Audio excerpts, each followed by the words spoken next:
Okay. Buenos dias. Good morning. ¿Cómo estés? How are you?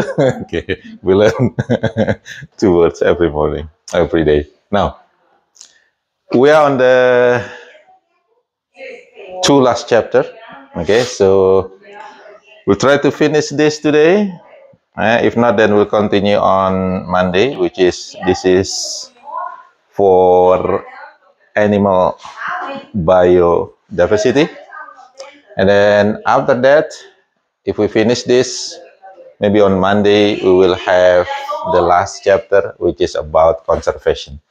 Okay, and then if we finish that conservations in one lecture time on Monday, then we will try to have review on Tuesday.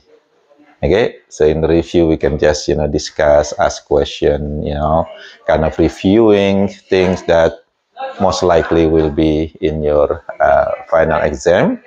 That's on Tuesday, and then your final exam will be on Wednesday. Okay, that's the plan. Okay? So we hope we finish this today, and Monday we finish the last chapter. Okay, that's kind of a deal. That's kind of plan for our lecture. Okay, before we start, do you have any question from the previous lecture, or maybe any other question that you have before we start the lecture today? Everything okay? Okay, you have learned so many things, okay, from the ecosystems, and then from the type of biomes, right? Biodiversity, starting from the prokaryotes, and then protists, fungi, and then we just finished with the plants. Okay, so plant, there are so many diversity, especially in this area, in the tropical place, which is actually the best place for many organisms to live, because it is not too dry, right? It is not really hot actually compared to the desert, for example, and it is not too cold compared to the, what is the coldest place? What is the coldest biomes again? Tundra. Compared to tundra. In tundra, you will not see a lot of biodiversity, because what? Because most of the organisms just cannot adapt it to this cold condition. Even in my place, in my home, I have not only some, but many tropical plants actually. Every winter, what I have to do, I have to put it inside. Many of them in very big pot, and then I have to drag it. Mostly I put it in the grass, because in my grass I have the heater, water heater, which is release kind of heat a little bit, and I have 3 freezers that also release heat. I have 3 freezers because I live in, we can say it's a country, which is a village, in Pennsville.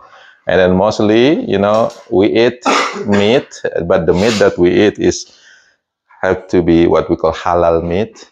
Okay, it's to be slaughtered in certain way, and only big city actually sell the halal meat. So usually we go to Lexington to find the meat, or we go to the Resto Depot, and Resto Depot, the closest one is in Louisville. So usually we go to Louisville, and when we go there, my wife usually just buy big chunk of meat, any meat, so we have to put it in the freezer. So I have several freezers just put in the grass. And this is actually good for our plants, because during winter time we put our plants over the tropical plants there, and also we put the light, okay, for them. So it's kind of help them grow even though in winter season. So you can see that one, okay? Even in Kentucky, many tropical plants will not grow because it's too cold for them. Okay, to cook. I try to put one of them on the ground. Okay, I want to know whether this is just trying, you know. But I have several of them. Okay, not only one. So I have put of them in the ground just to, you know, to see whether next year is gonna be growing or not. They gone. They're not growing anymore. But banana, they live again. I have banana in my backyard, so I don't have to put it in the big pot. Just put on the ground. Every year is growing again. But they never have the fruit because they don't have time to make the fruit. So I never eat banana from my banana trees. But we usually don't really use the banana, you know, anyway. Most of the time we use the leaf, okay, to wrap. We cook, like for example, we bake something. Sometimes, you know, my wife wrap it with the banana leaf, and it smell really good. So we have banana trees on the backyard that's growing every year. Why? You know, this is a seed plant, right? They mostly use seed for reproduction. Why banana can live again? The roots. The root is actually also reproductive organ for them. So it's, you know, it's growing again from the, you know, what call the buds from the bottom of their stem. Okay, so it's kind of stolon. They can growing, you know, horizontally under the ground, that stolon, and then growing into new plant. And then if I do not clean them, they're gonna be spread everywhere actually. So mostly I try to, you know, maintain them within just, you know, in a kind of specific ground only, because I don't want to this plant growing to my neighbor yard, because it's really difficult to really kill them when they're already going. Okay, so I have to kind of cut them.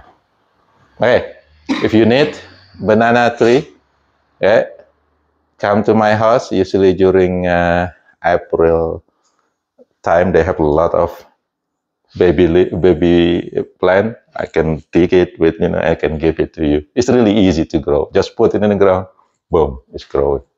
Okay, so again, tropical country is the best place for biodiversity. Therefore, most of what we call the hot spots will be located in where? Tropical area. Brazil, for example, that's #1 country with the most biodiversity. Indonesia actually coming #2, and then Peru, Ecuador, and Australia. And this country also have a high biodiversity, even though it's very small country. Because what? Tropical area.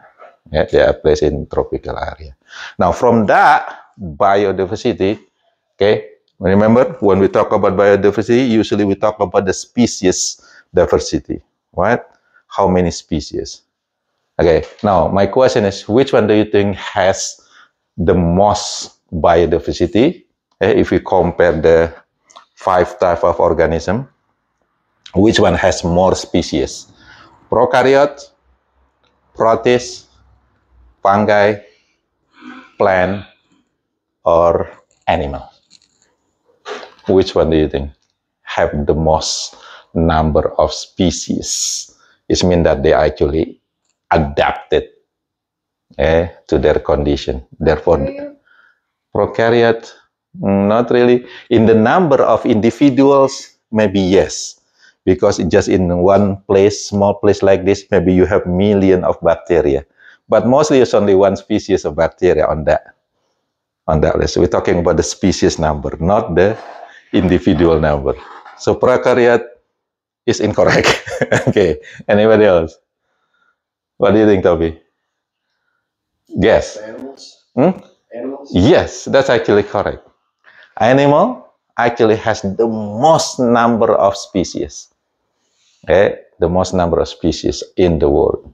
There are so many species of animal. Even insects, they have close to 1 million number of species. Just insect. There are so many species of insects. Close to 1 million species. You can imagine that, almost half of the number of species on the world. Just the insect. Now, my question is why? Why there are so many species of animals compared to other groups? Bacteria, maybe yes, they have biggest number in individual, but they don't really, have the most number of species. Anybody know? What is the characteristic of animals if you compare with the plant, for example? Plant also have high, species number. What do you think that make difference between plant and animal? Which one do you think have the ability to learn to adapt or to be actively adapted to their environment? Which one is more active to adapt to their environments? Plant or animals? Animals. So they're so active to adapt. Even in many places, in the place that we don't think there is no animal, there is sometimes animals there. Because what? They adapt actively to their habitats. Compared to the plant, mostly plant that don't really actively adapt. That's the reason why when I mentioned that I'm trying to put my plant, tropical plant on the ground of Kentucky, they don't survive. They don't have the ability to adapt, actively adapt to the environment. But rat, mouse, you see that one? It's everywhere. Even in a very cold area, there's still rat, mouse. Okay? Because what? They can adapt to that place. They can find the place within the habitat that good for them. You see that one? What is the you think the organism that is most adapted to any places? Insects. What else? That's you can find them everywhere, even in the because what? Because they have brain, they're able to ask what? Human can be found human everywhere. They just have the ability to adapt with any environment, any condition. Even now, what we're trying to do, the earth, some people say is too crowded. They're looking to new habitat. Where they go? Mars. They go to Mars. That's human. Yeah. Okay. So this is just for information. That's the reason why animals are the most diverse. Based on this biodiversity. If you see this, you can imagine this like an insect. This is number of species. Insects, more than the half of species in the world, at least for the species that has been identified. Remember, there are about 5 to 10 million species, and only very small number of them has been identified. According to that literature, according to that study, insect is number one. 750,000 species at least has been identified. Just insect. Look, the other one over here is animals. Whether mammal, vertebrate, or whatever animal, it's just almost quarter. So you can imagine that actually about 3/4 of this species is actually animals, including insect and other animals. And then plants, number 2 after animal. And then what is next? Maybe fungi, protists, and bacteria is considered as the least. Okay, number individual yes, but number species at least. This is not because maybe they are the least, but right now it is very difficult to identify bacteria. They are very small, and some other places they don't really able to identify it or able to find the new bacteria. But so far, based on the study, bacteria or prokaryotes are the least number of species that has been identified to in this biodiversity of the world. Okay, you got this one? Now, animals. The characteristic of animal. All animal, okay, this is the characters. All animal are multicellular. What does multicellular mean? They consist of many cells, even thousands or million. Human itself, for example, it has trillion of cells. Even in the brain itself, it's already trillion of cells in the brain. It's called the neurons. Right? So consists of many cells. Now, just a review. There are two groups of organisms that, just one group first. There are one group of organisms that all their members are unicellular. What group is that? Bacteria. Bacteria and archaea, which is prokaryote. All prokaryote, unicellular. You get this one first, okay? Now, next to the second group, which is protists. This is kind of evolved from prokaryote, remember? Yeah. Now, for the protists, some of them unicellular, okay? Like mostly algae, they are unicellular. Some protozoa, they are unicellular. But there are also some multicellular, but less in number. Like big algae, like kelp, red algae, right? Ulva is one of the green algae. Chara, that's also green algae. They are multicellular. But mostly protists, they are unicellular. Some multicellular. Right? So protist is a combination. Fungi. Most fungi, majority of fungi are multicellular. Multicellular. Only maybe one or two species, including yeast, they consider as a unicellular, but sometimes yeast can also make short filament, which is 2, 3, 4, 5 of cells. Okay, making them is not really unicellular. That fungi, majority multicellular. Starting from plants, they're all multicellular. And then animal, they are all multicellular. You get this idea, right? That's the evolutionary, way. Now, animals, do they have chloroplast? No. Therefore, because they do not have chloroplast, what are their nutrition gonna be? Consuming. Yeah, what do you call it? Heterotroph. Heterotroph. Well, that's the name. Okay, heterotroph. All animal will be heterotroph. Because what? Because they're unable to make their own food. All of them will be heterotroph. Now, cell wall. Do animals have cell wall? No. All cells have cell membrane, but only several have cell wall. There are 3 groups that have cell wall, 2 groups does not have cell wall. You get this one? So there are 3 groups have cell wall. What is that? Bacteria. Prokaryote, they do have cell wall made of peptidoglycan. The component is different. Second, fungi. Fungi have cell wall, but no chloroplast. Yeah? So the fungi cell wall made of material is called chitin or chitin. C-H-I-T-I-N. How you say it? Chitin? I've heard it both ways. Yeah. Okay, chitin or chitin, right? Which is mostly proteins. Plants and algae, there is another group that have a cell wall, and the cell wall made of, what is the plant cell wall? We cannot really digest this. Therefore, if we eat plant, the part of the plant will be Is it starch? Starch is not. Starch is actually the one that we're able to eat, but the cell wall we cannot eat. We cannot digest. Make of cellulose. Cellulose is very hard. It's cellulose. But animal is they call it ruminantia, like cow, cattle. They're able to digest the cellulose. They have the ability to digest the cellulose.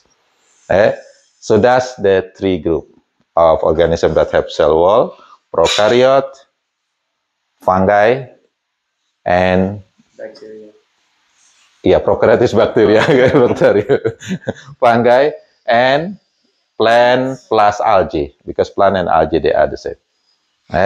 And 2 groups that do not have cell wall. What is that? Animals. Animal, and the other one is the member of protists that look like animal.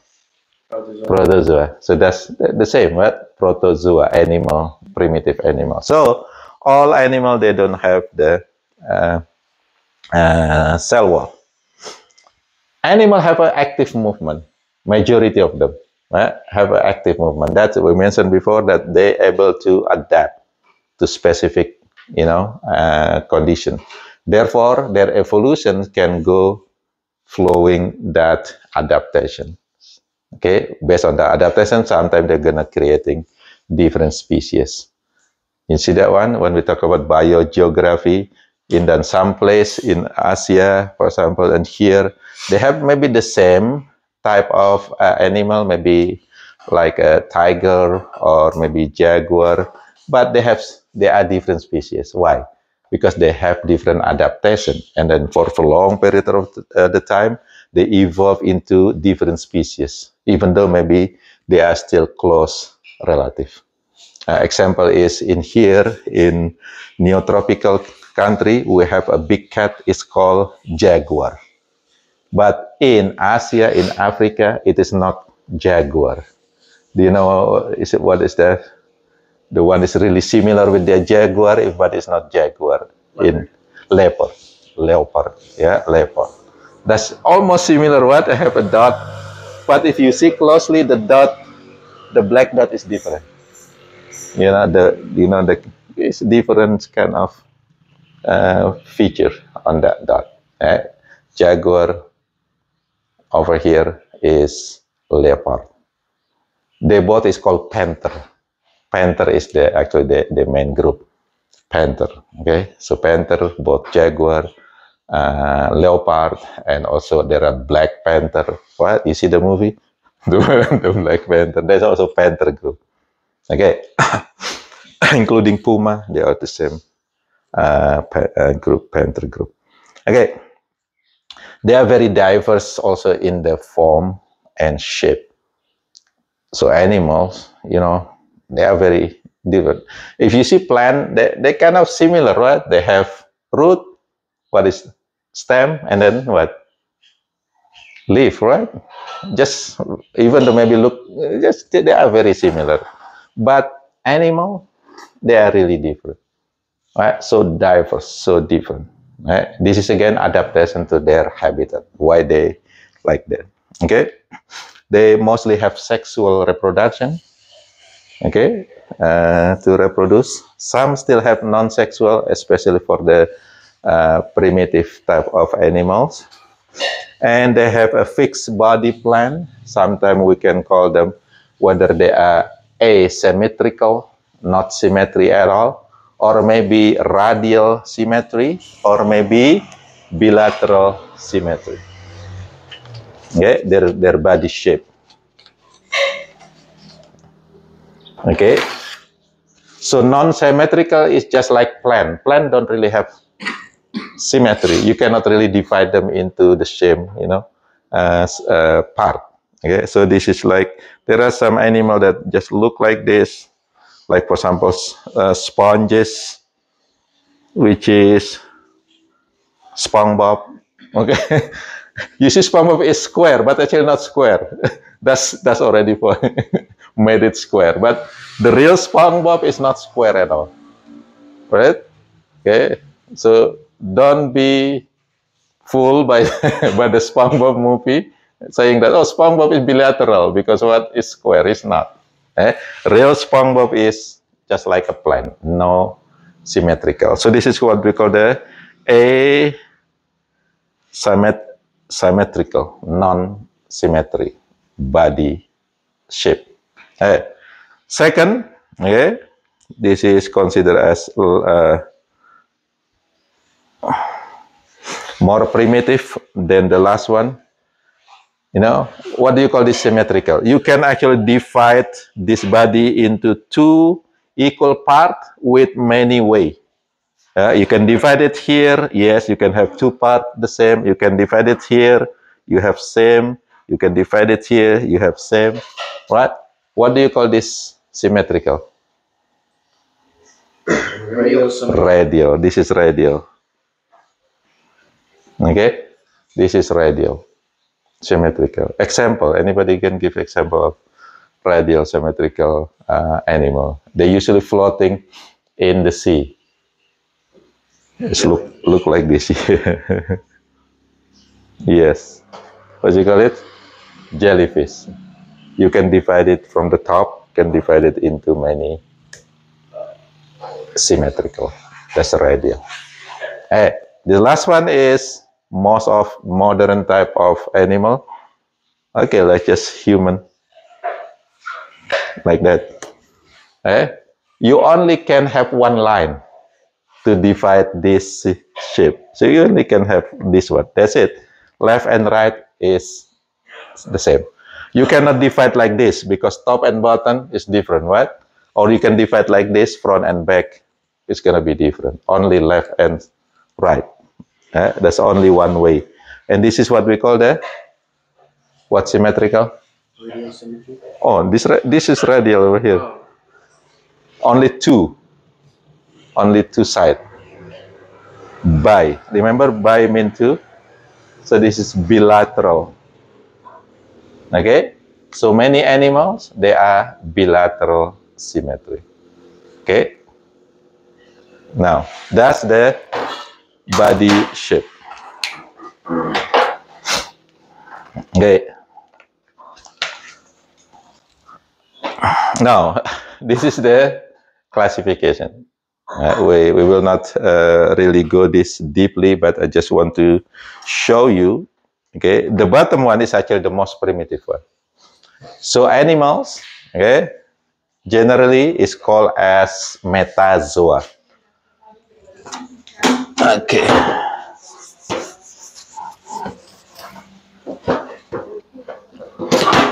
Okay, so animal metazoa. Okay, this is animal. Okay, I'm gonna put the primitive one on the top because it's easier to follow. So the top one's gonna be here, gonna be primitive, and then the bottom one will be the most modern type of animal based on evolution. So this metazoa can divide it into two main types. Okay, based on whether they have real tissue or not. Like us, we have tissue. Our cell organized into tissue. Okay, but there are animals that don't have that tissue. They just cell without really making a tissue. If it is like that, then it is called parazoa. Okay, so parazoa is the primitive, the most primitive type of animal. Okay. How about the second group? It's called the U like this. U mean real, like eukaryote. You see that? Eukaryote, U mean real, karyote mean nucleus. They have real nucleus. So this one is the same, U metazoa, real animal. Okay, U metazoa. Yeah, this is considered as real animal, which is the animal should have tissue. That's actually according to this classification. Yeah, and then from the metazoa, it's only have one group over here, which is the sponge. Okay, sponge. That's the only parazoa. Sponge does not have body tissue. And these sponges, they are non-symmetry also, just like a plant. Okay, so this is the most primitive animal. And according to the evolution, animal actually evolved from protozoa. Okay, and the classification, how many type of protozoa? How many phylum in protozoa? Four. What is the first one? Just use the general name. The one that move with the flagella is called flagellate. The one that move with cilia is called ciliate. The one that move with the pseudopod is called amoeba. Okay, and the one that do not have motility structure is called the apicomplexia. Right, four of them. Now, animal is considered evolved from the flagellate. There is a flagellate that look like, whoa, be careful, yeah. I don't know what's going on.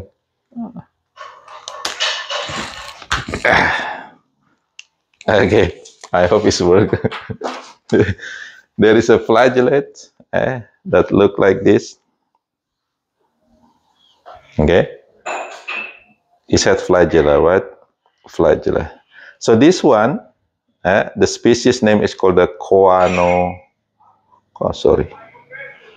Choanoflagellate. This is considered as the common ancestor for animal, primitive animal. And this is the one that will evolve into the sponge. Okay, into the sponge. Now, if we learn the sponge body, I'm going to show you the real picture of the sponge body.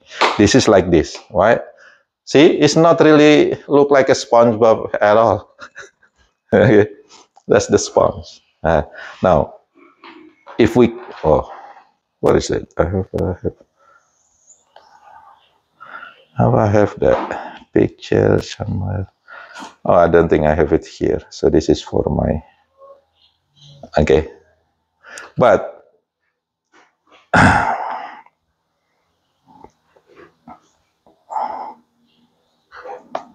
okay, this is like this, okay? But if we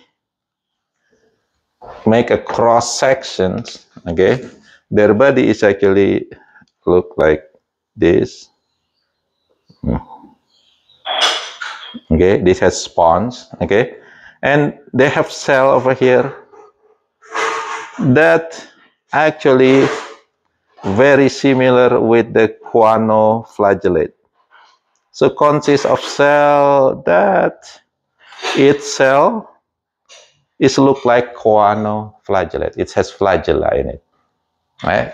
They use flagella actually to move the water because they have hole in each dish. That's what is called the sponge. What? They have hole. Okay. It's called the ostium, and then water actually enter into this and then going out here. The way the water enter, because this flagella creating the current, right? Movement, boom, boom, boom. Okay, you follow this. Okay, I will not explain more, but just for information, it look like this. It's made of many choanoflagellate cells, but it's become no multicellular organism, the sponge. Okay? Okay, that's the first one. The sponge. Okay, now.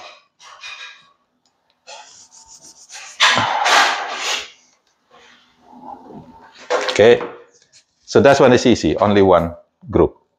This one, the Eumetazoa,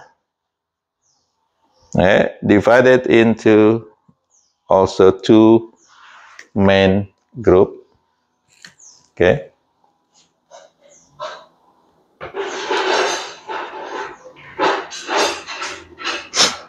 Okay. Very small.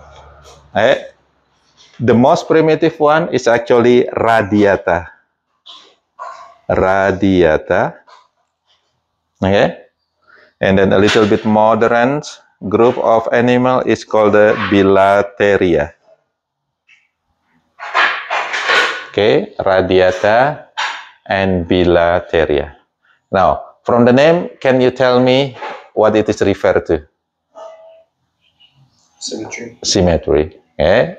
So remember, the most primitive one is actually asymmetry, non-symmetry, right? And then coming the Radiata, the one that have radial symmetry. They are primitive. Okay? And then Bilateria is considered as more evolved, modern. Okay?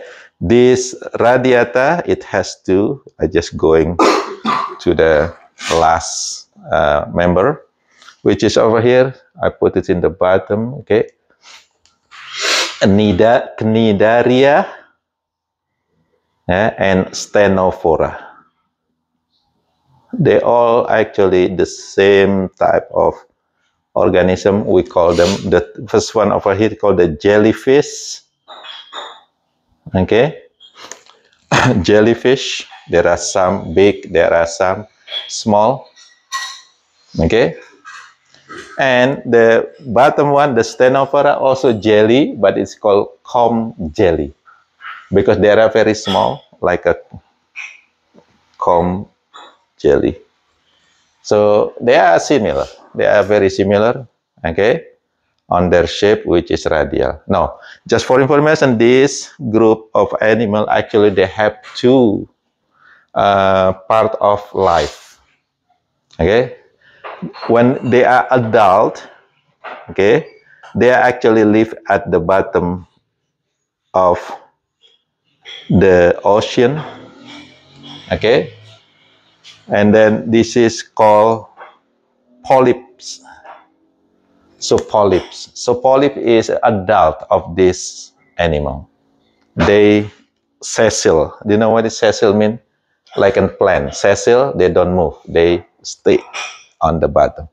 But their larva is produced from here. This is the one that become the jellyfish. So jellyfish are actually larva stage of this animal. So the animal have two stages. Polyp stage, which is sessile. Okay? Again, if you go snorkeling or maybe diving to the ocean, you might see these polyps of this animal. Okay? And the swimming stage is called medusa. Okay? So medusa. Okay? So Medusa is the name of the bad woman, right? In the story, Zeus have a son, and then I don't know. Right? That's kind of the story about the Medusa, right? So Medusa is actually a stage where this animal floating or swimming, swimming stage, Medusa. Okay, so that's this radiata over here. Okay, again, now it's diversity. Oh, you start to see this animal have the shape, and then have they live in the ground or in the bottom of the sea as a sessile animal. They also have larva that is swimming. Okay, the medusa. The next one, okay, over here in the Bilateria. Okay, I'm gonna erase this. This Bilateria, okay, and divide it into two. Make it bigger over here.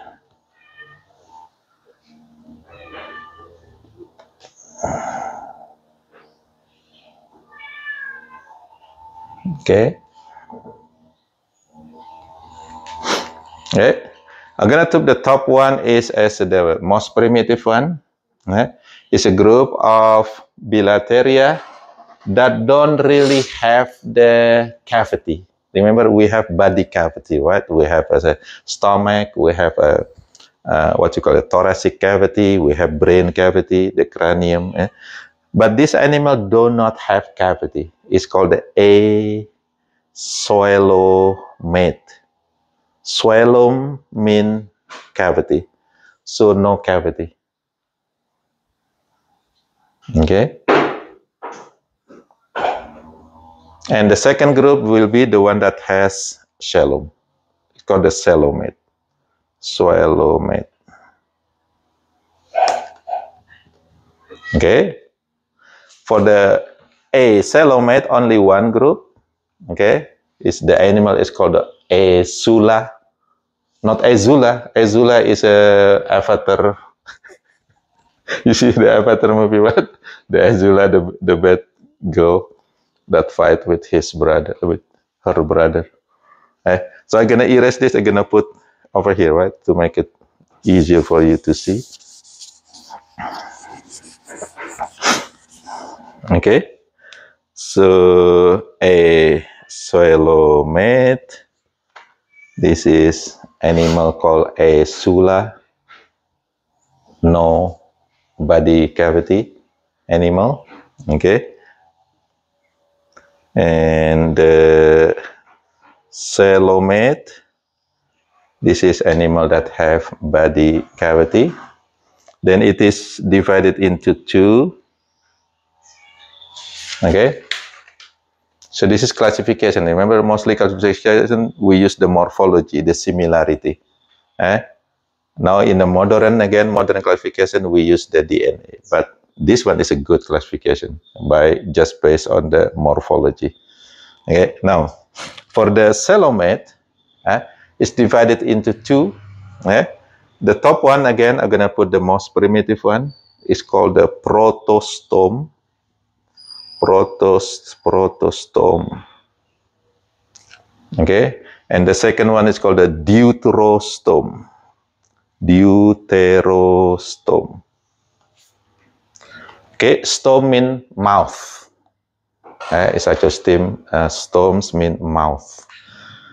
Now, what is the difference between these two animals? I guess just explain a little bit, not that deeply. During the embryological developments, your body is actually start to make, from zygote divided, mitosis, making blastula, and then blastula then become gastrula, many cell. And during gastrula, let's say this is gastrula. Okay, a lot of cell over here. Lot of cell. It looks like a ball, ball. Inside it there is a hole, or not hole, cavity. Okay, so during gastrula there is a process called gastrulation. Gastrulation, which is the cell invaginate into inside, going inside. And the opening on this hole is called the gastrula. Okay, gastrula. The process is called the gastrulation. Gastrulation. Action mean process. Okay, so this gastrula, this will make going inside, creating later we have many layers in our cell. Ectoderm, mesoderm, and endoderm. The endoderm then become our stomach, our the channel, the alimentary canal. Okay, the digestive tract, that is actually making by this gastrulation. Now, this gastrula is considered as the first hole. Okay, later we also create another hole over here at the second hole. Okay, therefore we have two holes, right? Basically, animal, they have two holes. What is the first hole? Mouth. What is the second hole? Anus. You follow that, right? Now, based on this process, there are two types of animal. Protostome is mean that mouth first. Protos mean first. It mean that this gastrula become mouth. Got it? And the second hole over here become what? Anus. Are you with me? Okay, that's the protostome. Now, how about this then? This is opposite. Gastrula will become what? If this one gastrula become mouth, this one gastrula become the other hole. What is that? Anus. And this is considered as a modern animal. So we actually what? We are deuterostome. Thus, gastrula is become our anus. The second hole over here is become our mouth later. Can you follow this? I just want to give you this information. I will not show you the whole process of that embryology. But just for the sake of this classification, there are two groups of animal. Okay, the coelomate, which is protostome, and deuterostome. Okay. Okay, we'll continue. Now, we start again from the most primitive one over here for the protostome. Okay, then I will not divide this like this. Okay, just directly go to the group animal. Okay, just make it easier. Instead of dividing into ecdysome, and another one is Lopotrozoa, which is they produce larvae, this one over here, that actually live in other animal. But this one, ecdysone, is like an insect. They're able to take off their exoskeleton. Right? You see the insect there. What you call it, the process? When they're able to take off their exoskeleton. Shedding their body. Okay, now, over here, the protostome, we can start from the very primitive one is actually Rotifera. Okay, Rotifera is a very small animal that living in water. They are very, very small. It's actually, you need to use microscope also, even though they are multicellular, but they are very small. They are a member of the, what we call the zooplankton, animal plankton, including the protozoa, they are animal plankton. Okay, so Rotifera. And then after that, there is Ectoprocta. This is Ectoprocta. Okay. And again, remember, the evolution, they start from water or start from land? Water. So most of this, group higher, the top one over here, the primitive one, they are water animal, aquatic animal. Ectoprocta, also in aquatic animals. Okay, mostly in the ocean. And then there is a Brachiopoda. Brachiopoda. This Brachiopoda is really similar with the mollusca, a group of mollusca called the bivalve, like oyster, for example, the one that have two shell. Okay? But the Brachiopoda, the difference is, it is kind of, they have bilateral symmetry, so you can divide them into two. Okay. For the bivalve, the mollusca, they actually a little bit, the shape is a little bit not equal, left and right. You're gonna see, if you see the seashell that is equal, that might be brachiophode. But if it is not equal, look like, this little bit, like, many shell maybe look like this. It's not the same, right? This one is bigger, this one is smaller. That's bivalve, which is group of mollusca. But Brachiopoda, the shell is really, really similar, equal. That's Brachiopod. And then the next group, okay, is the,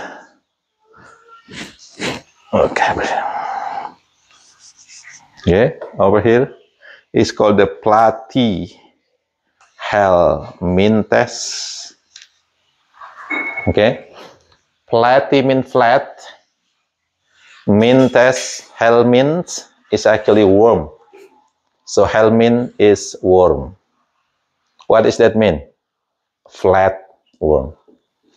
Okay, there are three groups of them. Okay, Planaria is one of them. This is free living, but there are two of them that become parasites in animals and human. One of them is called the liver fluke. Okay, mostly in liver. That's the name is coming from. They actually eat our liver or destroy our liver. And the other one is tapeworm. Have you heard tapeworm? What? Whether beef or pork tapeworm. They parasite in our stomach, in our intestine. Okay, but in the animal, they are parasite in the meat.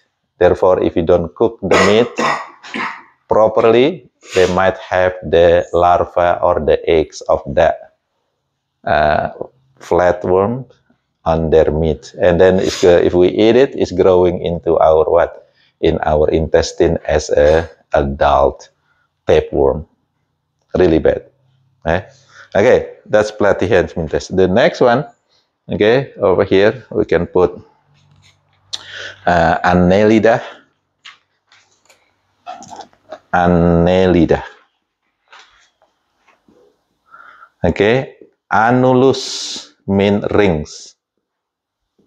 Okay, rings. So from the name, it is worms that consist of rings. So you see the segment easily. It's a long worms, and then it looks like this. Each segment is actually one ring.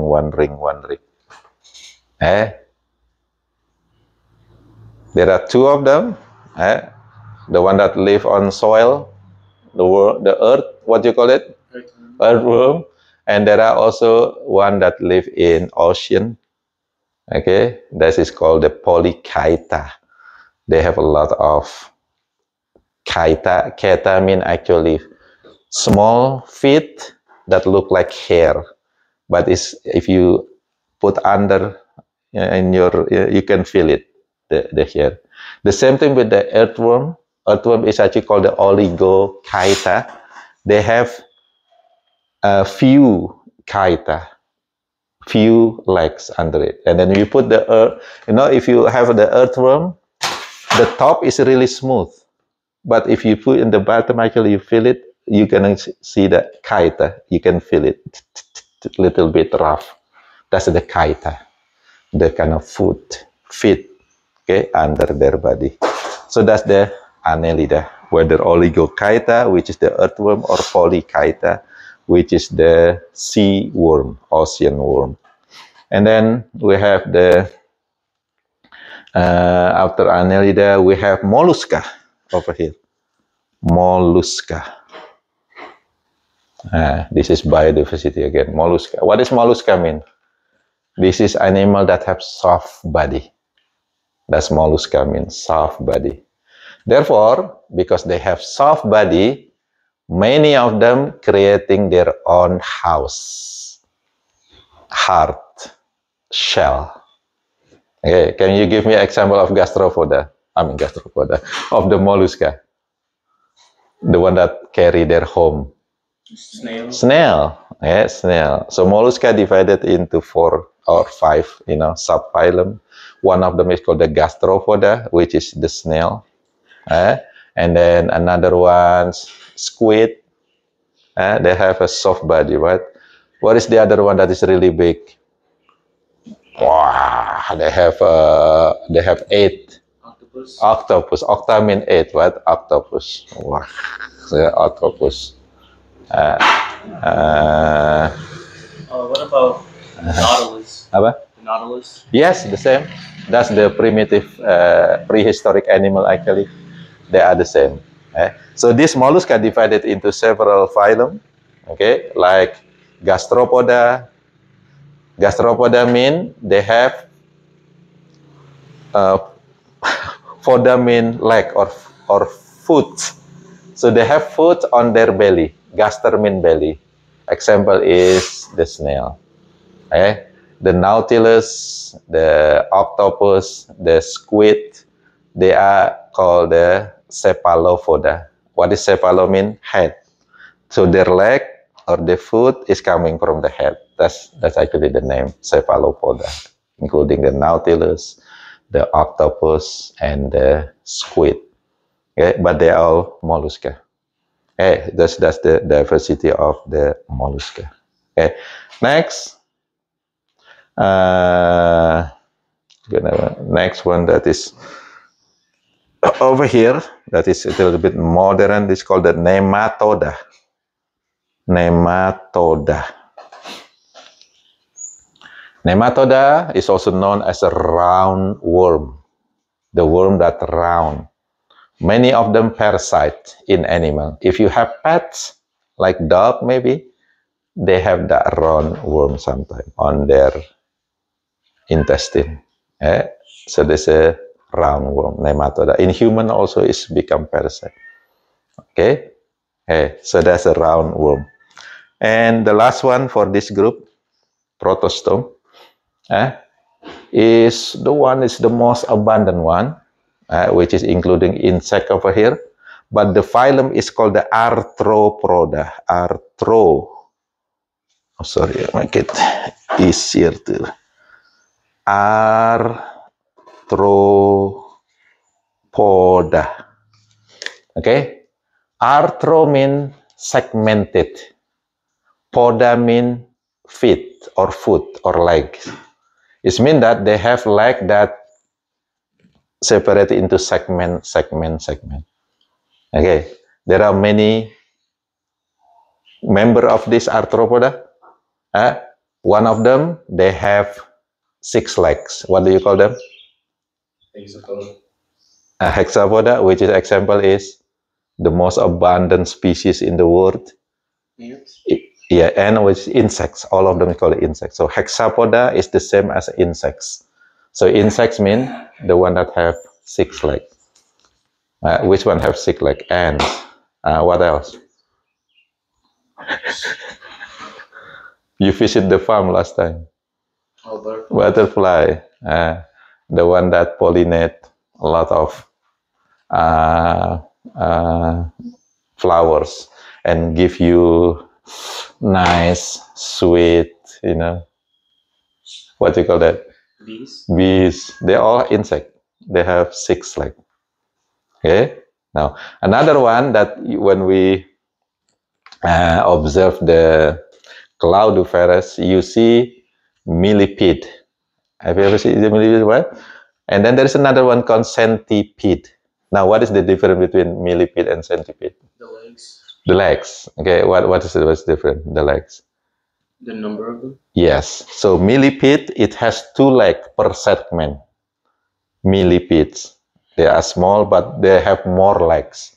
Because what? Every segment, they have 2 legs. The centipede, every segment only 1 leg. Okay, they are bigger, less leg.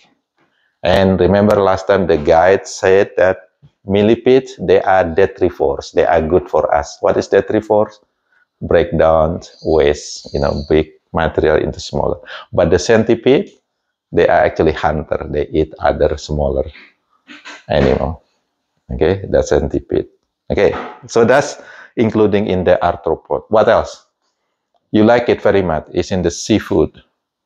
Shrimps? Shrimp. Well, that's also arthropod. What else? If you maybe sting over here by this animal, you become strong. What that animal? Scorpions? Scorpion. Yes, it was another one. You can shoot the web from your head. Can you follow this? Right? They all segmented legs, right? Therefore, this is the most abundant type of animal species. What time is it? Oh, we should be the time. Okay, almost done. Okay, we over here, the last one over here. Okay, the last group. Okay, for the deuterostome, 2 groups. Okay.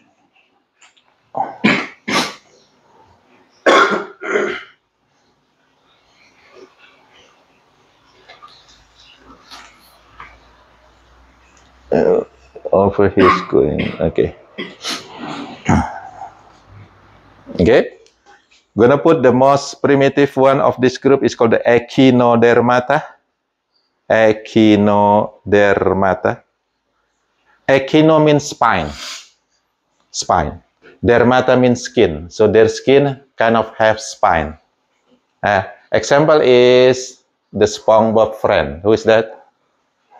Patrick, the star. If you go that, you put it actually have spine. Okay, that's Echinodermata.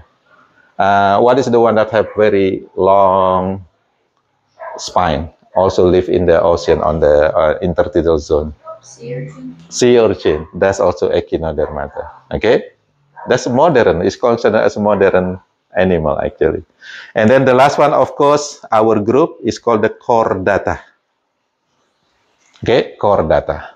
That's the most evolved group, Chordata. Chordata divided into 3 letters. We're gonna mention this on Monday. The 3 group. We're gonna start with the Chordata, and then after that we go to the conservation. Okay. Do you have questions? If not, then we stop here. See you on Monday. Have fun tomorrow with your family. And tonight also, right? Adeline will have birthday. Yeah. Is that right? I already have my birthday. And then you have second one.